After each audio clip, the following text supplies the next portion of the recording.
everyone, to Connecting with Jennifer Filzen. Today I have with me a friend who I've known for a while through Toastmasters, Arnie Bus. Welcome, Arnie. Thank you, Jennifer. It's wonderful to be here. And I miss you in Toastmasters. I don't know if you're still involved. I used to be in your club, and then life got very hectic, and I'm now just in another club. And that's okay, because you know what? Life has gotten hectic for me as well. But the beauty is that, yeah, Toastmasters has really been a life-changing experience for the both of us, hasn't it? Indeed. I mean, while under the guidance of Toastmasters, we have each written our books. We have each just really mastered public speaking on a professional level. I know that I've been traveling the country speaking, and you have been amazing. You've always been one of the kindest mentors I've ever had in Toastmasters. So let's talk a little bit about you, not just Toastmasters, because we can get off on a whole Toastmasters topic, but share with everyone a little bit about who you are, where you work, and what makes you special and unique, Mr. I play multiple instruments, and Yes. I won't ruin the surprise, but seriously, Arnie is quite the Renaissance man. Oh, thank you. Well, I'm actually, my day job is an academic. I teach at the Naval Postgraduate School, and the classes that I teach are very technical. They involve computer programming, computer simulation, a number of other things. I've been there for, more than 25 years, and I've been a faculty member at the graduate and undergraduate level for over 30 years. So my background is in education, but actually in part thanks to COVID, and also thanks to things that happened in my personal life, I've discovered that the other side of my brain was a little bit underdeveloped. And so, see, the logical side does fine with computers and all that kind of stuff. But then when it came to relationships and things like feelings and emotions and all those kinds of things, I was a bit at a loss. And so, about 20 years ago, my wife dragged me kicking and screaming to a workshop on interpersonal communication, which I never would have signed up for on my own. But it, like Toastmasters, was just a radical life changer. And what I discovered was that I could figure out what all this stuff was about, but darned if I could do it. Yeah. First off, kudos to you for going when your wife drags you. A lot of relationships end because the partners are not willing to do that. And sometimes you do need a mediator type, a therapist type, to be able to show you where your blind spots are. Yeah. Yeah, absolutely. And because of that, we discovered this amazing woman. Her name was Selwa Saeed. And she taught a way of communicating that was just so lovely. It was so heart-centered. It was just so helpful. It made a huge difference in my marriage. That was because we were kind of at each other's throats, and it was not looking good. I get it. This was 20 years ago. So how many years married now? We have been married for 40 years. Oh, bravo. So, bravo. Congratulations. So now, I agree with you. I think, well, you mentioned that you didn't have a grasp on emotions. And I would venture to say, and correct me if I'm wrong, this is a generalization, but I would venture to say that the baby boomer men were not encouraged to have feelings. You had to suck it up, buttercup, and, tap down a lot of emotions. And then there, in the younger generations, Gen Z, millennials, they are very much in touch with their feelings. And I know that sometimes different generations don't quite get it, but quite frankly, I applaud the younger generations for having a vocabulary around difficult. Sometimes it's very difficult to express or figure out what is that emotion that I'm feeling. And so the work that you are doing and bringing to the world, especially for your peer group, is fantastic, Arnie, Congratulations. More Oh, people thank you. Yeah, need to know how to not only save their relationships, but thrive, correct? absolutely, absolutely. And what's interesting is that many times the things that bring the relationship, the conflicts and uh, the bad feelings and things, they can be a gateway if you're willing to really do the hard work. They can be a gateway to just the most incredible relationship that you ever thought of, because it it takes going through those difficult times. And the thing is, we need tools to do that. And as you were mentioning, like a lot of men in my generation, we were told, oh, I'll give you something to cry about, or just rub some dirt on it, suck it up, on, be a man, don't be a wimp. Yep. And the intent was to prepare us for life, of course, but it had the counterproductive effect of just really disconnecting us from what these feelings were. And so then we wind up in a relationship, and and typically, and I know this is heteronormative, but typically women tend to be more in touch with their feelings. They have a much more expressive vocabulary for dealing with it.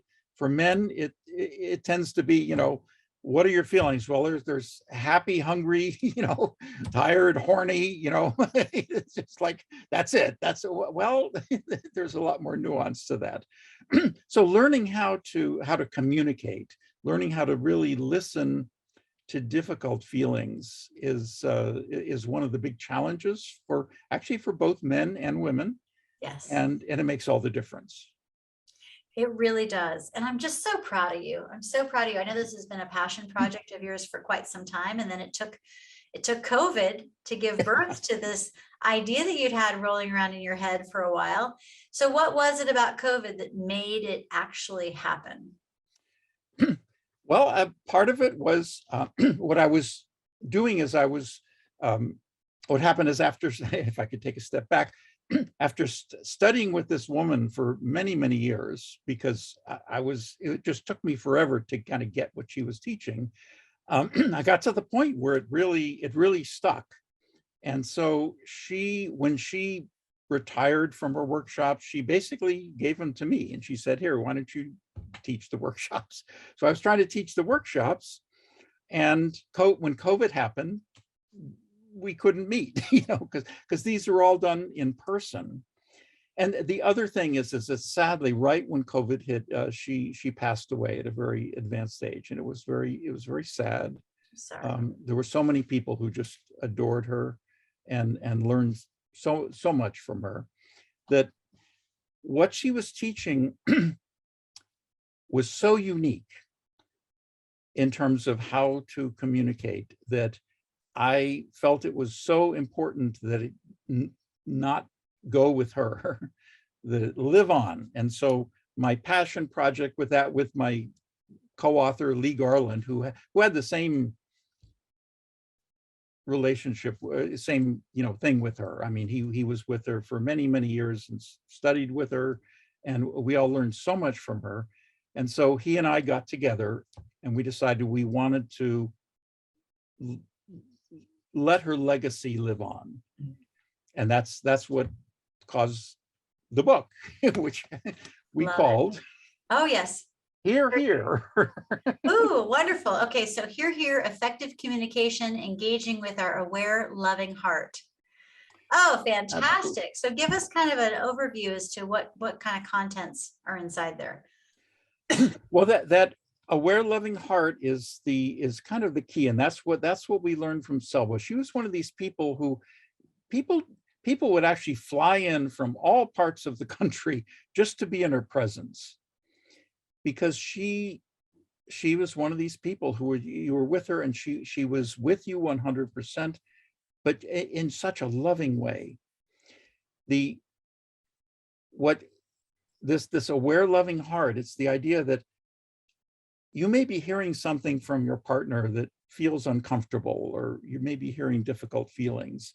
And if you listen to it with a critical ear, then that can cause conflicts. But if you listen to it from your aware, loving heart, and validate what's going on for that person, then it can make all the difference in the world. And it doesn't matter what they're saying. They could be yelling at you.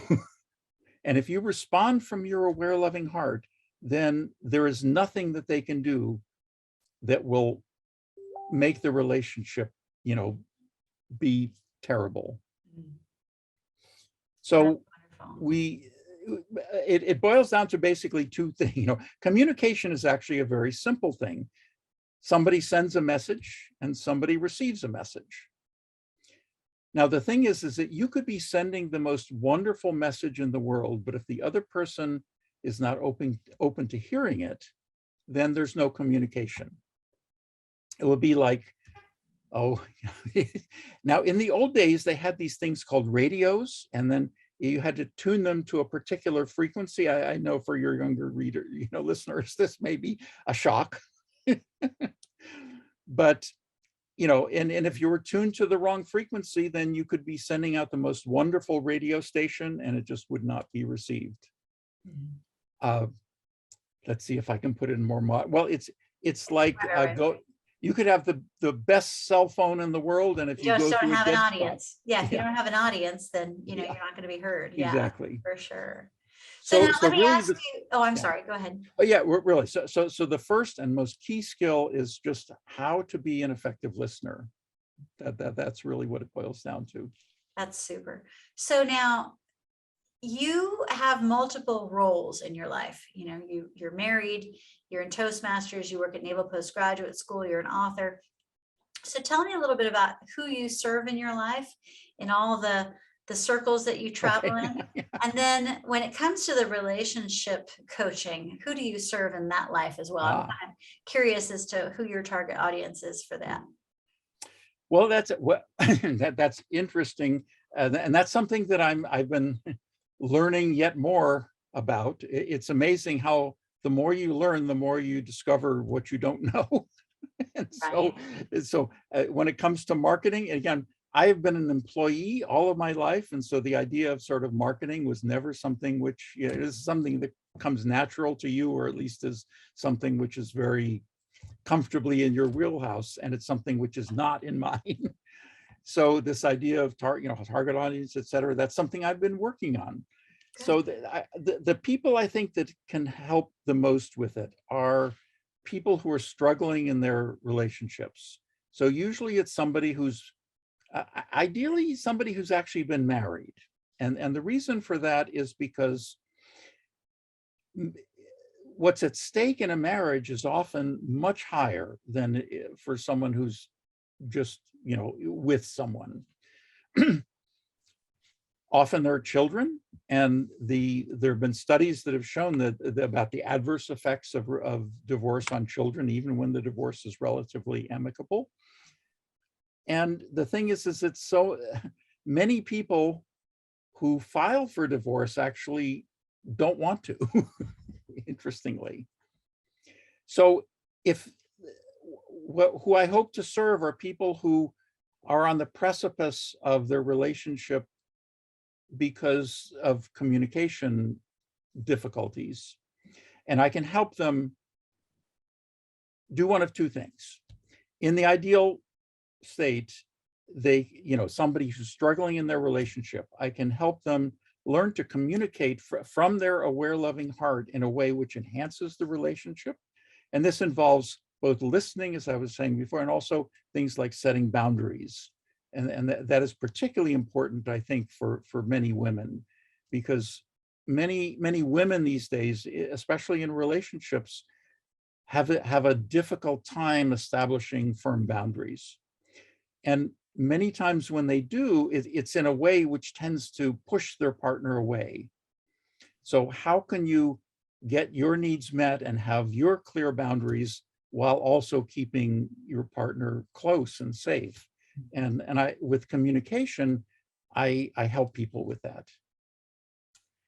Thank goodness, right? Because it's true. COVID presented a lot of challenges for families, right? We went from being in the workplace and out in public to being at home. Yeah. A lot of divorces took place. A lot of really challenging things, and a lot of women working out of the falling out of the workforce because they had to not only rear the children and educate the children, but then, continue the household duties and still try to keep their jobs. Yeah. Something was going to fail.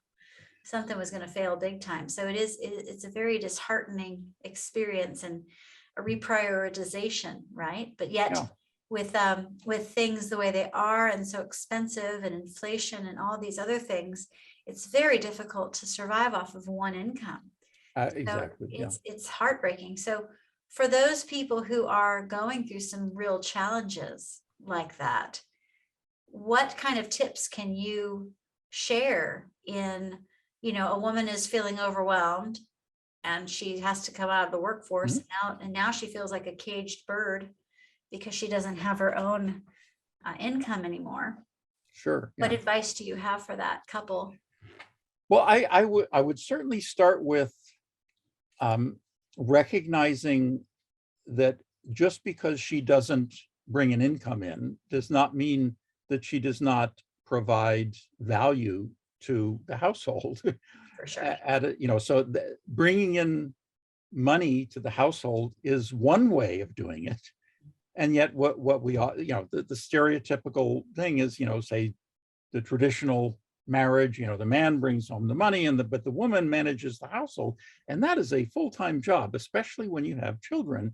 And if that isn't being done, then the household falls apart. The home isn't really a home anymore.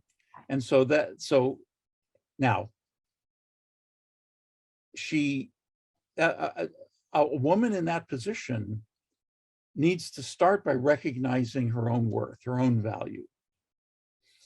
And then what I can help her with on that is how to communicate and negotiate with her partner in a way which keeps both of them in a safe place and meets both of their needs. Nice. And so much of the way that society frames these types of things, especially around the house, are counterproductive. So, for example, think, well, honey, will you help around the house? Well, what does that convey? That conveys the fact that she's sort of in charge and he's just kind of helping. Well, doesn't he live there too? So, I mean, if I live in this house, it's not like I'm helping her. It's my responsibility as well. And so there are things that need to get done. Yes. And so all of that is up for negotiation. And it really takes a team because one person can't do it all. Exactly. Yeah. Yeah. Yeah. Oh, that's great, Arnie. That's really great. Yeah. So now, so it starts with a woman knowing her own worth, owning it, and being able to express it and negotiate it in a way that doesn't feel like demanding or nagging or criticizing, because so many times it comes across that way. In other words, what happens is a lot of people will just sort of suppress their own needs to the point where it just blows up, and then all of a sudden there's this and then that just drives their partner away. Yeah. So with effective communication, though, you don't get to that point. You negotiate to the highest good of both people, and there's no one right or wrong answer in terms of who should do what, how should the various tasks in the house need to be done. There are things, there are financial needs, they need to be met. Who's going to meet those? There are there's cleaning, there's cooking, there's food, there's taking care of children, etc. All of these are things which ideally are negotiated so that everybody is perfectly content with the role that they have. Nice. Okay, so let's talk about the why. I always love to find what makes somebody tick, right? And you shared earlier that you and your wife had some challenges. Oh yeah. She took you kicking and screaming to the marriage counselor to get this training. So could you kind of like you don't have to go into extreme detail, but kind of what was going on in your household after 20 years of marriage that you guys were doing this? Yeah. And how did she lovingly, I mean, she clearly got you to go to therapy. Not everyone does that. And then you were listening to what you were being Mhm. taught. So could you Yeah. just kind of walk us through what you were going on? Yeah. What was going on at that time? Well, yeah, actually, it was the woman we went to was not a therapist. We had actually gone to a whole series of marriage counselors, which had, let's just say, had not had the kind of outcome that we were looking for. Got it. As my wife, who's so clever, liked to put it, they gave us a run for our money. Okay. Yeah, so it was the marriage counselor, and a lot of it, I think, was on us, or I'll take my. So we would. I remember there was this one counselor who she'd give us homework, and we'd go home and try to do the exercise, and we'd come back and say, "Oh, this is just a bunch of BS. This is stupid." So how'd that work out? And yeah, so there's enough blame to go around for that. Got it. And so, yeah, we reached a really, really difficult point. In fact, we had actually filed for divorce at that point, and we were separated, but we had 3 small children. And what my wife said, which was very impactful, she said, "Okay, look, we're not going to be together, but no matter, even so, we both love our children and we want the best for our children. We haven't learned how to talk to each other. And so this is a place where we can learn how to talk to each other." So I thought, and I was skeptical. I thought, okay, well, because our various marriage counselors say, "Okay, taught us about active listening. I hear you say that," and then imago dialogue, so we learned all these different techniques. And then when we get home, they would just all fall apart. What this woman taught, especially this listening skill called tracking, which I now teach and we talk about in the book, that was the first one that actually worked at home without the therapist mediating things. And once we were able to learn how to do that, how to really do this listening, deep listening. It's not just sort of sitting there going, but deeply listening and really getting the full scope of what the other person is trying to say, including things like nonverbal. You've probably heard that most communication is nonverbal. And so this helps with that. And it was the first, and it was the first one that just absolutely made a difference that we could actually do at home. And so that's why I want to get this out there. I mean, this is like a magic elixir. It's almost like you want to save other unfortunate souls from getting a divorce as well. Yes, absolutely, because it's, I in one of my other hats, I play music, and I play for a lot of weddings. And I have never been at a wedding where the bride and the groom, or sometimes the bride and the bride, will look at, we'll have the attitude, well, okay, we're going to be in this for a while, but then after a couple of years, we're going to hate each other and get divorced. Maybe that happens. I've never seen that happen. So in that moment, it's like they're saying, "I want to spend the rest of my life with you. I love you just so much, to the moon." And then so many of those same couples within a year or two are just at each other's throats. And so, okay, now what the heck happened? Who is this person? How did you go from just being so much in love and want to spend the rest of my life with you to, "I can't stand you, get out of here"? Well, they're the same people. They just need to learn. I'm convinced that communication is 90% of it. If they learn how to communicate from their aware, loving heart, and that means listening deeply to the other person. And it also means expressing your own needs in a way which doesn't push the other person away. Right. So, and it made a huge difference in my life. As I said, we've been married for 40 years, and just our relationship just is always, we're always growing, and we can grow with each other. And that's beautiful. So many times, like, the other person grows or changes in some way, and you go, so wait a minute, I like you the other way. Mm. Go back. Go Well, back to where you were. Nope, sorry. Progress is a forward movement. exactly. Oh, wow. Good for you. So what advice do you have for people besides, of course, buying your book? Yeah. If they're finding they have heated moments at home, whether it be, it doesn't always have to be with the marriage relationship, right? It could also be Oh, yeah. communication with children, communication with other people that are living under one roof. Could be a roommate, could be a mother-in-law, could be all kinds of people. What tips might you give that would be valuable for people? Well, I mean, apart from the book or coming to the workshops or or hiring me as a coach, some tips. Learn to listen. First tip is to recognize your own reactions to things. In other words, sometimes we hear things and we get triggered, and there's a neurological reason for that. Basically, the messages go to our amygdala before they get to our higher cortex. And that means that we often react before we can respond.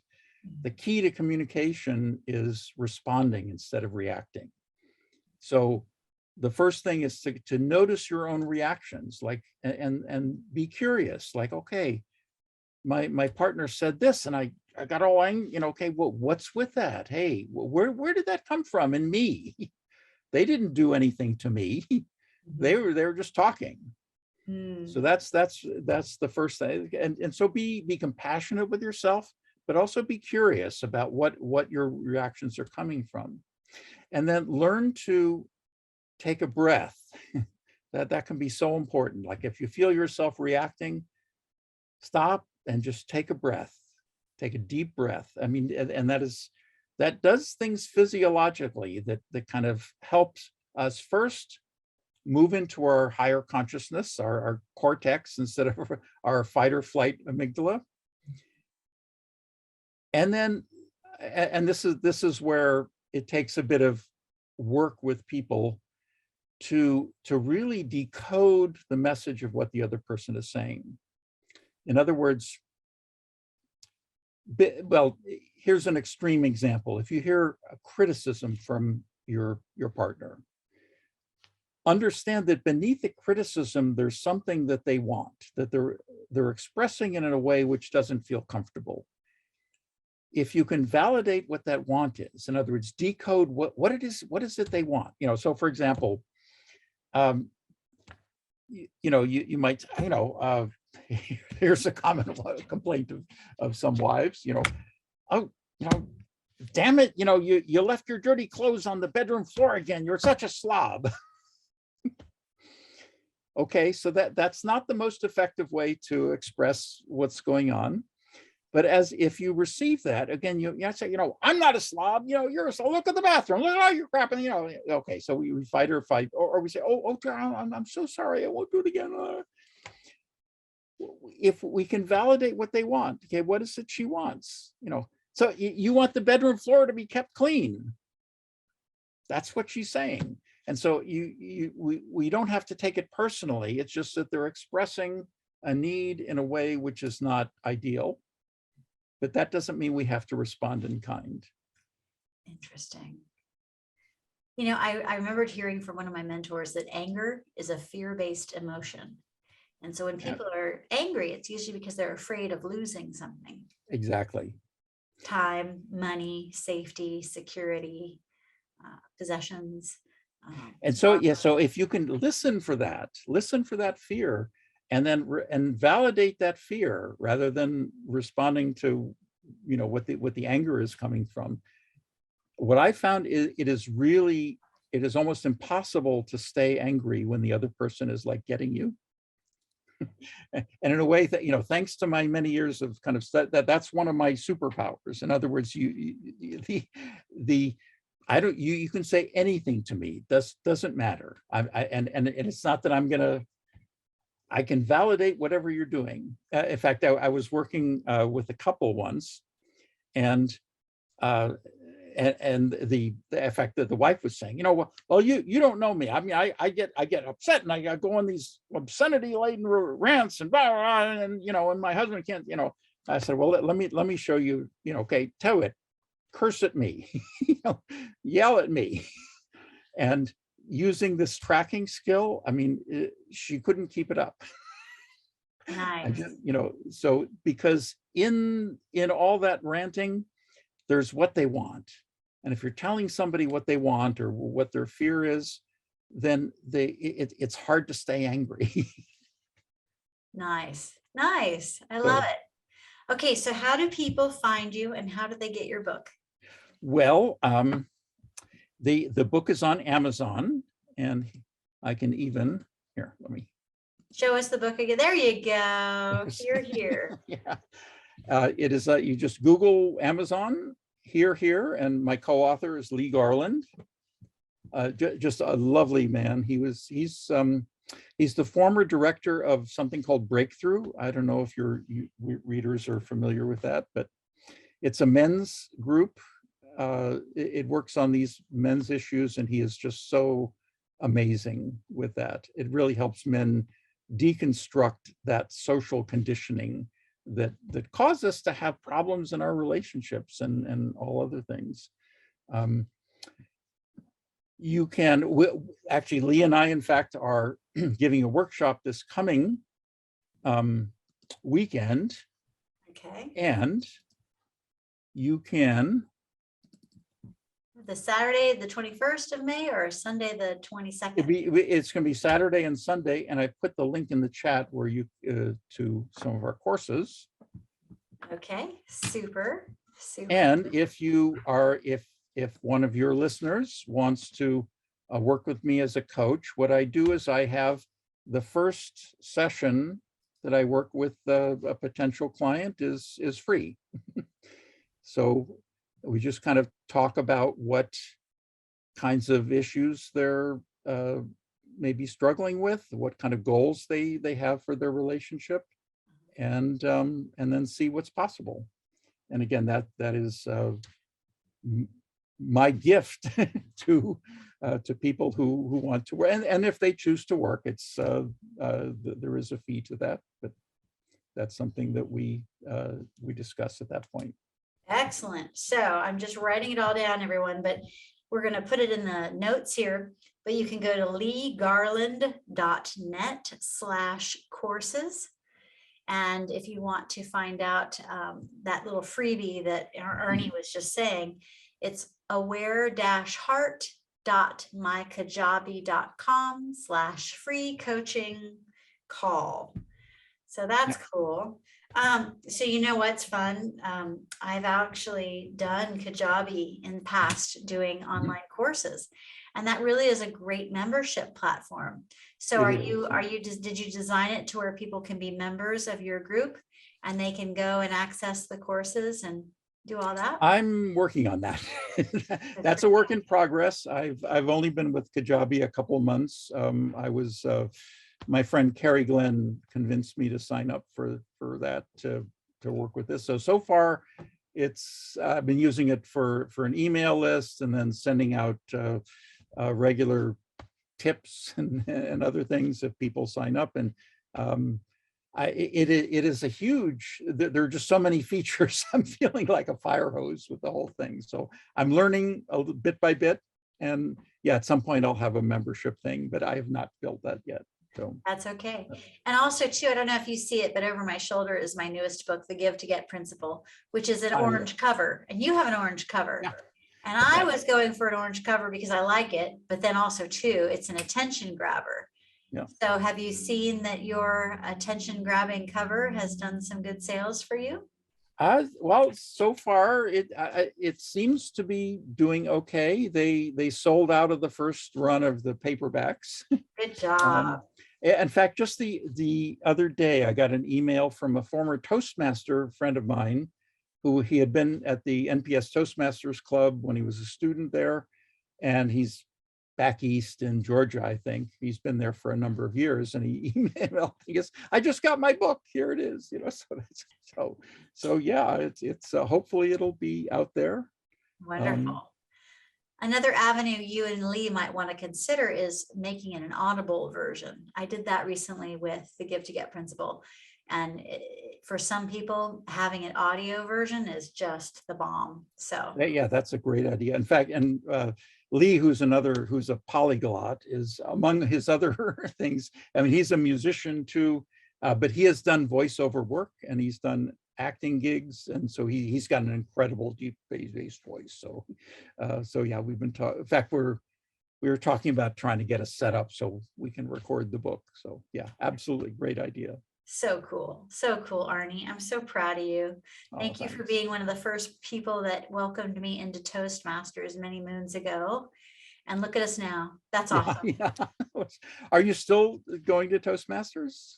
I only recently stopped just because I am pulled in so many various directions, traveling a lot for work, doing a lot of online stuff. I'm hosting 3 different podcasts starting in June.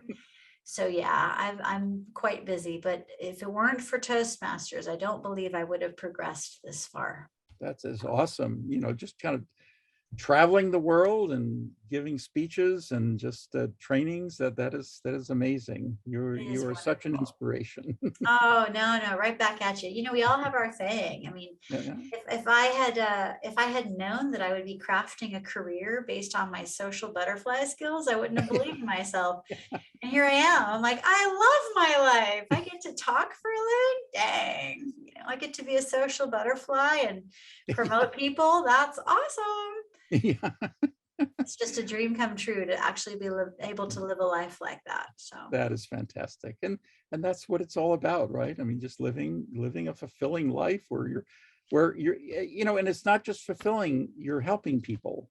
Well, it's so interesting, isn't it? And being an academic as you are, we teachers are brought to the world to share our knowledge with our students.